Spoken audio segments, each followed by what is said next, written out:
ഈശോമിശിഹായ്ക്ക് സ്തുതിയായിരിക്കട്ടെ. 2 ദിനവൃത്താന്തം 29-ാം അധ്യായം. ഹെസക്കിയ 25-ാം വയസ്സിൽ ഹെസക്കിയ രാജ്യഭാരം ഏറ്റെടുത്തു. 29 വർഷം ജെറുസലേമിൽ ഭരിച്ചു. സക്രിയായുടെ മകളായ അബിയ ആയിരുന്നു അവൻ്റെ അമ്മ. പിതാവായ ദാവീദിനെ പോലെ അവൻ കർത്താവിൻ്റെ മുമ്പിൽ നീതി പ്രവർത്തിച്ചു. ദേവാലയം ശുദ്ധീകരിക്കുന്നു. ഭരണമേറ്റ ആദ്യ വർഷം ആദ്യ മാസം തന്നെ അവൻ കർത്താവിൻ്റെ ആലയത്തിൻ്റെ വാതിലുകൾ തുറക്കുകയും കേടുപാടുകൾ തീർക്കുകയും ചെയ്തു. അവൻ പുരോഹിതന്മാരെയും ലേവ്യരെയും കിഴക്കേ അങ്കണത്തിൽ വിളിച്ചുകൂട്ടി പറഞ്ഞു, ലേവ്യരെ കേൾക്കുവിൻ, നിങ്ങളെ തന്നെ ശുദ്ധീകരിക്കുവിൻ. നിങ്ങളുടെ പിതാക്കന്മാരുടെ ദൈവമായ കർത്താവിൻ്റെ ആലയം വിശുദ്ധീകരിച്ച് വിശുദ്ധ സ്ഥലത്ത് നിന്ന് സകല മാലിന്യങ്ങളും നീക്കം ചെയ്യുവിൻ. നമ്മുടെ പിതാക്കന്മാർ ദൈവമായ കർത്താവിൻ്റെ മുൻപിൽ തിന്മ പ്രവർത്തിച്ച് അവിശ്വസ്തത കാണിച്ചു. അവിടുത്തെ പരിത്യജിച്ചു. അവിടുത്തെ വാസസ്ഥലത്ത് നിന്ന് അവർ മുഖം തിരിച്ചു. അവിടുത്തെ മുമ്പിൽ പുറംതിരിഞ്ഞു. അവർ പൂമുഖവാതിലുകൾ അടച്ചു, ദീപങ്ങൾ അണച്ചു. ഇസ്രായേലിൻ്റെ ദൈവത്തിൻ്റെ വിശുദ്ധ സ്ഥലത്ത് ധൂപാർച്ചന നടത്തുകയോ ദഹനബലി അർപ്പിക്കുകയോ ചെയ്തില്ല. അതിനാൽ കർത്താവിൻ്റെ ക്രോധം യൂദായുടെയും ജെറുസലേമിൻ്റെയും നേരെ പതിച്ചു. നിങ്ങൾ സ്വന്തം കണ്ണുകൊണ്ട് കാണുന്നത് പോലെ അവിടുന്ന് അവരെ ഭീതിക്കും പരിഭ്രമത്തിനും പരിഹാസത്തിനും പാത്രമാക്കി. നമ്മുടെ പിതാക്കന്മാർ വാളിനിരയായി. പുത്രിപുത്രന്മാരും ഭാര്യമാരും തടവുകാരാക്കപ്പെട്ടു. അവിടുത്തെ ഉഗ്രകോപം നമ്മെ വിട്ടകലുന്നതിന് ഇസ്രായേലിൻ്റെ ദൈവമായ കർത്താവുമായി ഒരു ഉടമ്പടി ചെയ്യാൻ ഞാൻ ആഗ്രഹിക്കുന്നു. മക്കളെ, നിങ്ങൾ ഇനി അനാസ്ഥ കാണിക്കരുത്. തൻ്റെ സന്നിധിയിൽ നിൽക്കുന്നതിനും തനിക്ക് ശുശ്രൂഷ ചെയ്യുന്നതിനും ധൂപം അർപ്പിക്കുന്നതിനും കർത്താവ് നിങ്ങളെയാണ് തെരഞ്ഞെടുത്തിരിക്കുന്നത്.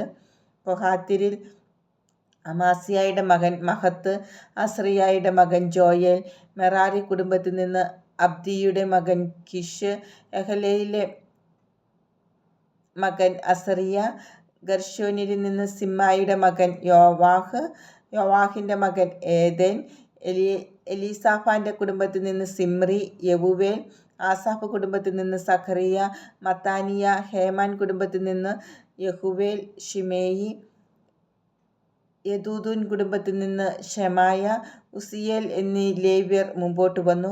എല്ലാ സഹോദരരെയും വിളിച്ചുകൂട്ടി തങ്ങളെ തന്നെ ശുദ്ധീകരിച്ചു. കർത്താവ് അരുളിച്ചെയ്തതനുസരിച്ച് രാജാവ് കൽപ്പിച്ചതിൻ പ്രകാരം കർത്താവിൻ്റെ ആലയം വിശുദ്ധീകരിക്കാൻ അവർ അകത്ത് കടന്നു. കർത്താവിൻ്റെ ആലയത്തിൻ്റെ അന്തർഭാഗം ശുദ്ധീകരിക്കാനായി പുരോഹിതന്മാർ അങ്ങോട്ട് ചെന്നു. അവിടെ കണ്ട മാലിന്യങ്ങളെല്ലാം അങ്കണത്തിലേക്ക് കൊണ്ടുവന്നു. ലേവ്യർ അത് കിദ്രോൺ അരുവിയിലേക്ക് കൊണ്ടുപോയി. 1-ാം മാസം 1-ാം ദിവസം ഈ ശുദ്ധീകരണം തുടങ്ങി. 8-ാം ദിവസം ദേവാലയ പൂമുഖത്തെത്തി. തുടർന്ന് 8 ദിവസം അവർ കർത്താവിൻ്റെ ആലയം ശുദ്ധീകരിച്ചു. 1-ാം മാസം 16-ാം ദിവസം ശുദ്ധീകരണം പൂർത്തിയാക്കി.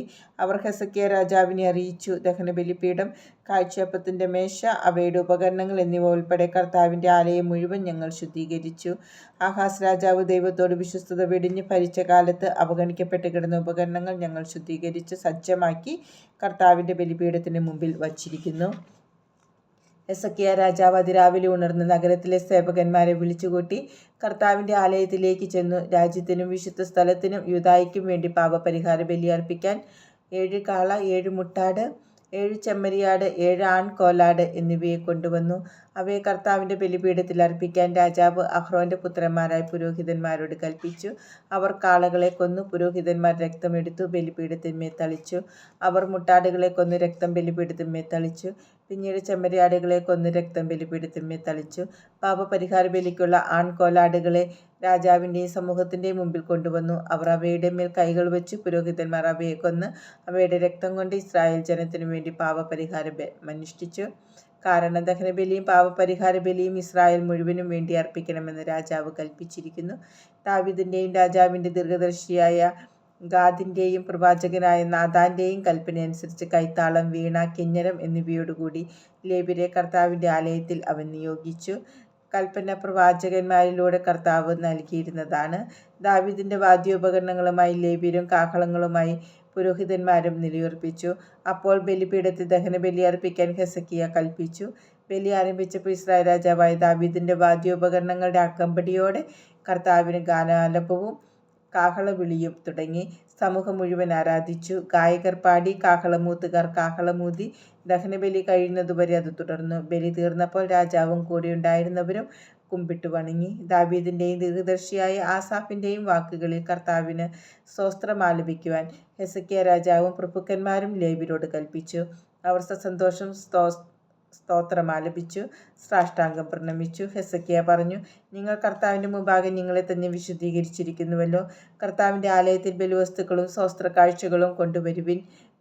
സമൂഹം അവ കൊണ്ടുവന്നു. സ്വാഭിഷ്ടമനുസരിച്ച് ദഹനബലിക്കുള്ള വസ്തുക്കൾ കൊണ്ടുവന്നു. ദഹനബലിക്കായി സമൂഹം 70 കാളകളെയും 100 മുട്ടാടുകളെയും 200 ചെമ്മരിയാടുകളെയും കൊണ്ടുവന്നു. ഇവയെല്ലാം കർത്താവിന് ദഹനബലി അർപ്പിക്കാൻ വേണ്ടിയായിരുന്നു. കൂടാതെ 600 കാളകളും 3000 ആടുകളും നേർച്ചയായി ലഭിച്ചു.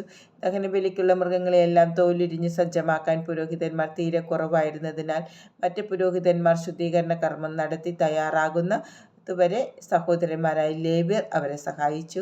തങ്ങളെ തന്നെ ശുദ്ധീകരിക്കുന്നതിൽ ലേവ്യർ പുരോഹിതന്മാരെക്കാൾ ഉത്സുകരായിരുന്നു.